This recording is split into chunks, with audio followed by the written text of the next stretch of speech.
Hello there. I am kicking off a special series for this year to address the monumental challenges that have been facing us, and especially facing leaders of this year. Addressing diversity seems like an appropriate place to start, since many of the inquiries that I've been receiving as of late have been around that effort. In the 1990s, diversity was the cool buzzword to have on the wall of many companies, on the paintings in offices, or perhaps even as a principled value on the careers page of many company websites. In the early 20s, that continued to echo that same sentiment within that year. But the commitment that was originally ignited seemed to dwindle a bit. Perhaps the need did not seem as apparent anymore. After all, there was the increase, regardless of the size, of faces that looked different from the majority. Diversity began to morph into a broader requirement that no longer meant expanding the opportunities and representation of the community customer base, or even of those who were traditionally exploited and alienated as initially intended. It began to mean differences in general. If we have people who are all different in some way, we're representing diversity, are we not? We have introverts, we have extroverts, we have the innovators as well as the producers, we have the left-handed and the right-handed, and if we are really bold, we will even focus on gender diversity, bringing in more females. However, racial diversity became something passé, as inappropriate to bring it up as when it initially became a very important goal. Only decades prior, it was a priority, and only decades later, it became out of fashion. And you better not dare speak of racism, because if you are so lucky to be one of the selected few to get let in, you certainly did not want to risk that access. Now comes a time when we are all humbled. The United States is humbled, and dare I say, the world has been humbled. The egregious, painstaking, and monstrous pandemic, also known as COVID-19, has given everyone, all of us, a grand spanking.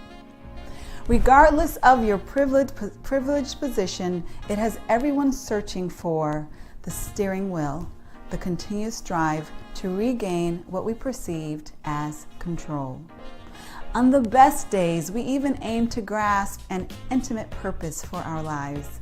While our wounds were still open, some may have perceived theirs as healing or being healed, and others with gashes wide open. George Floyd happens. For some, this was the absolutely last emotional straw, the last straw of racism that had been detrimentally deadly to their livelihood, figuratively and physically, for a very long time. And for others, it was the last straw because they were already against the wall due to the lasting damage of this pandemic and other environmental conditions. And for some, well, for others, their eyes were opened for the absolutely first time, if you can imagine that.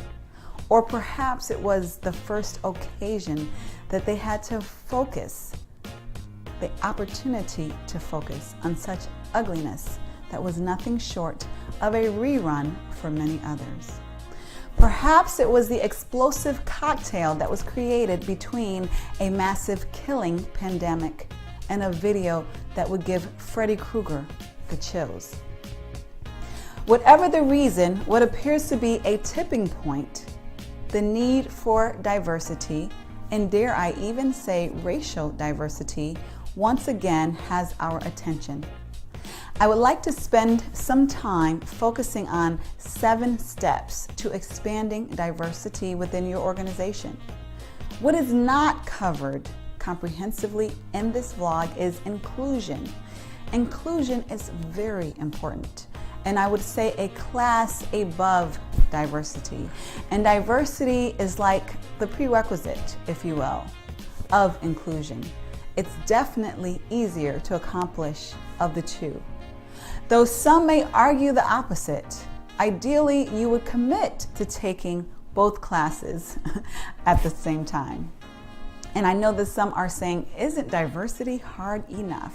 Yet, if we are honest, yes, it is. It is, especially in this country. However, diversity is not and never will be sustainable without inclusion. So given the limited time available in this vlog, and kudos to those who are still here listening to me, because I know time is limited for many of us, we're going to focus on company diversity specifically. So step number one in achieving diversity for your organization is acknowledging that you don't know what you don't know.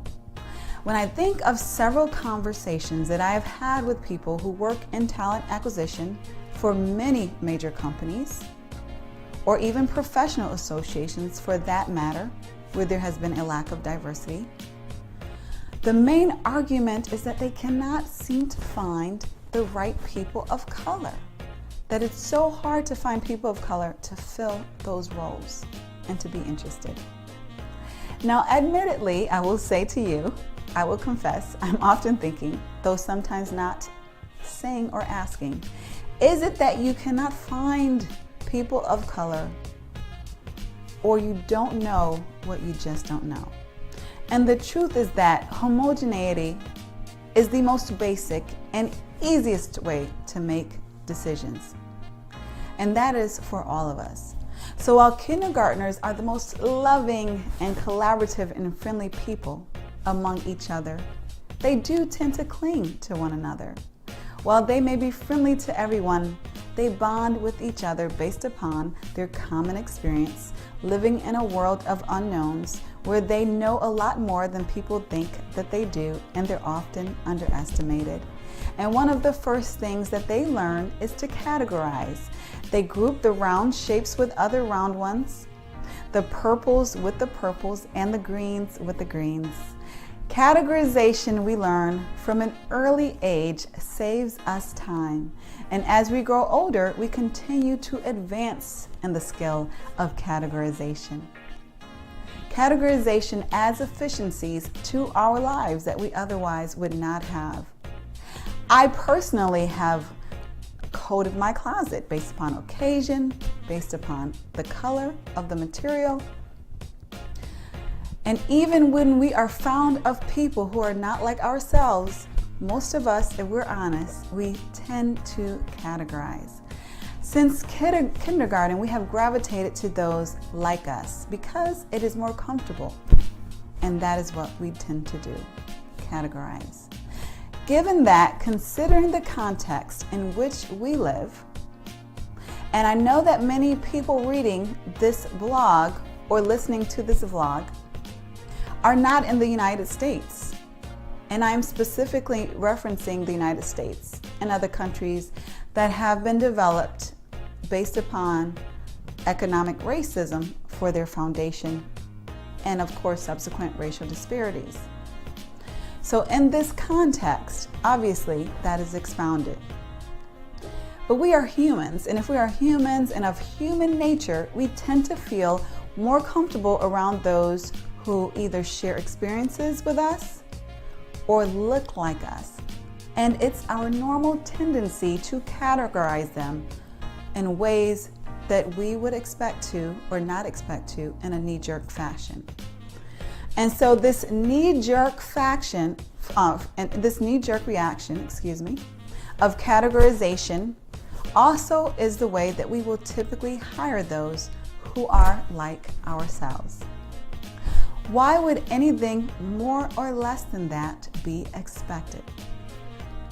And then you put that in the context of an economically driven, racially disparaging tradition, and you have what we have today, and that is a racism pandemic in a world that may ironically deem themselves as post-racial.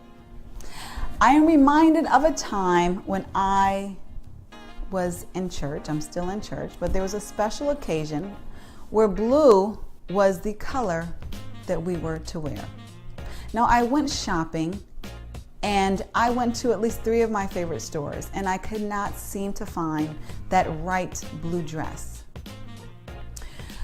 Interestingly enough, I saw several green dresses. There were just green dresses all over the place. And perhaps, maybe just perhaps, that's because green is my favorite color. I wasn't used to wearing blue, I would admit, and blue was a stretch for me, and I rarely, if ever, wore blue. I eventually found a blue dress online, but I lacked a connection to it. I just was not used to wearing it. Sure, some may be offended that I dare compare people to dresses.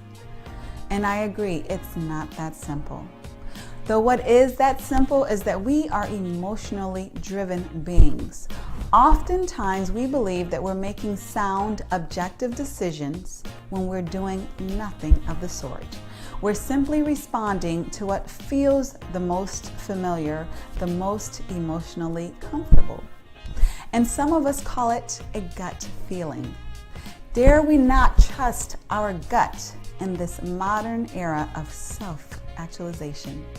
Even in this proclaimed era of self-actualization, we must be open to learning from others in order to achieve greatness.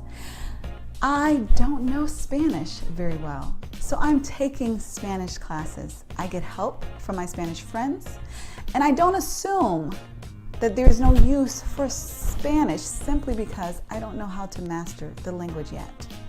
And so let's not assume that there is no need to attempt diversity simply because you haven't yet mastered it.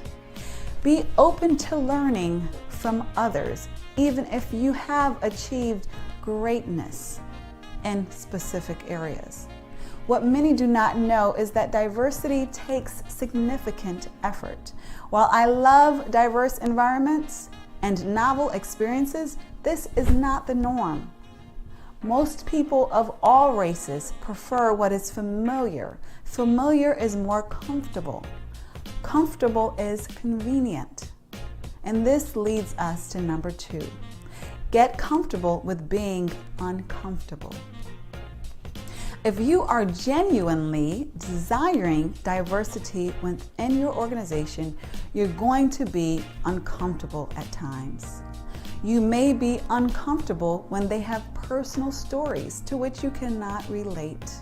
You might be uncomfortable because they don't get your jokes. You might be uncomfortable when they disagree with your seasoned and tenured opinion. If you're at the most elementary stages of racial and cultural diversity, you may even be uncomfortable by such superficialities as the differences of foods that they eat, or the differences in their hair, and even maybe their skin.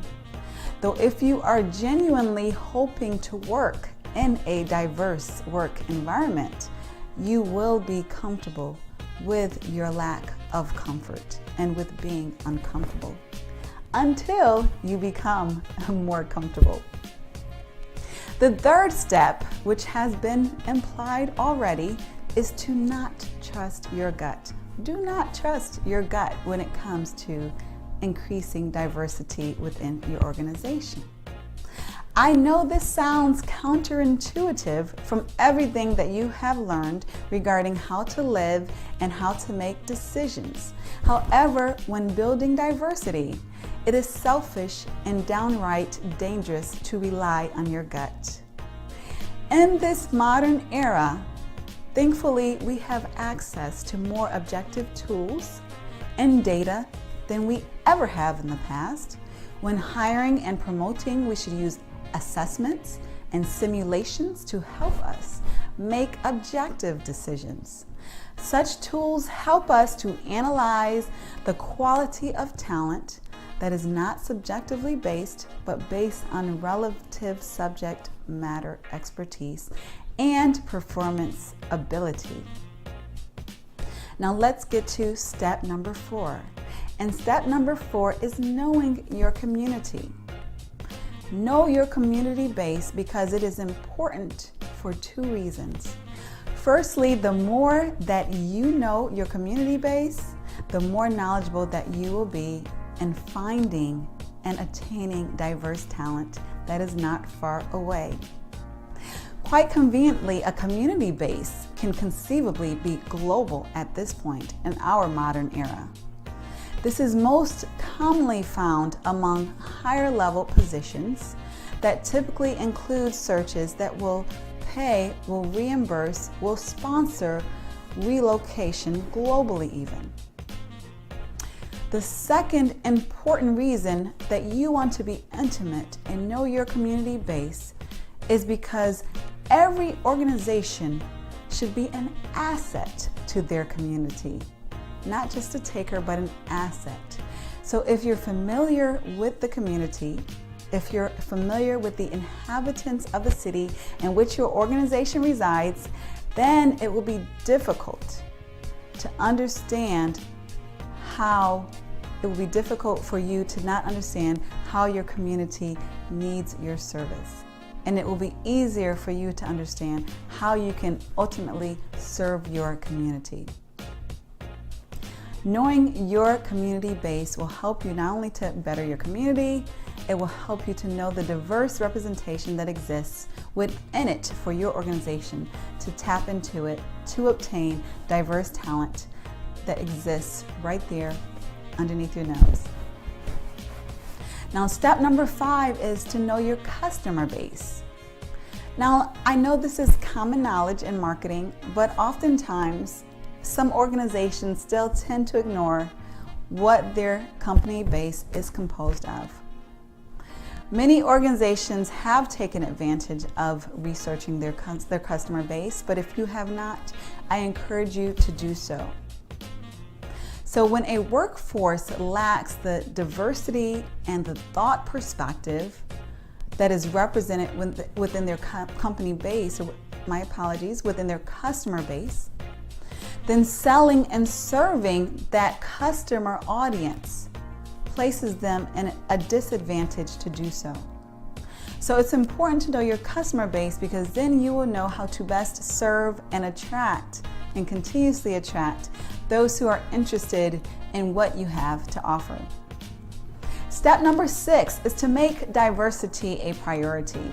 Yes, if you're reading this, you have an intention of increasing diversity within your organization, hopefully. But it's not only important to have an intention to increase diversity, it's important to make it a priority. Why is this important? Because as we know, most of our days are fully occupied. They're busy. We're rushing to make deadlines, working positively toward various goals, and placing effort based upon the priorities, yes, the priorities of our organization. So there are some things that we will never get to, even though they're on our list.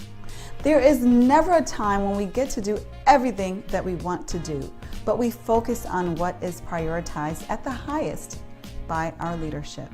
We ensure that diversity is a priority by setting direct goals tied to it. In many areas of talent and HR especially, we want to move more qualitative to more non-numerical, sophisticated ways of measuring performance. However, quantitative measurement is needed when there is a lack of sophistication to do otherwise. And for most organizations, such sophistication regarding diversity just is not there. And so we still need to quantitatively measure the diversity progress. Also, dare I say, quantitative data is still king among most C-suite layers of top organizations. If diversity is a priority, then it will be measured. What is a priority is measured, and as we all know, what gets measured is what gets done. For example, in talent acquisition, are recruiters rewarded or evaluated based upon how highly they're providing diverse represented slates? Are there staff members with significant ties to underrepresented communities on the decision-making panels? Are leaders requiring a diverse representation of interviews when they are hiring? Are there active promotions and active sponsorship and mentor opportunities and programs for underrepresented groups? This helps to expand diversity, especially among the higher ranks of the organizations. And step number 7 is to be consistent.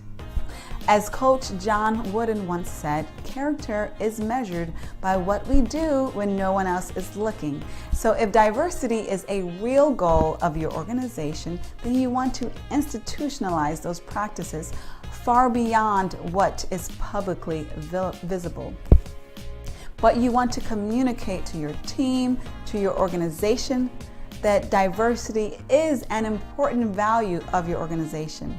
The best way to institutionalize diverse efforts is to make it a part of your traditional dashboards. When you measure quarterly the performance of your organization or your team, you can also measure hiring and retention of diverse talent bases. In addition to lag measures, you can also use lead measures that proactively link efforts to diverse outcomes, including recruitment and internal inclusion efforts. If you find this information interesting or helpful, I have a big ask for you, and that is to please share it with others, because I know that there are some people who are genuinely struggling with diversity, and I want this to be a help with them. So share with those, especially those leaders who you believe would benefit from this information, and have a phenomenal day.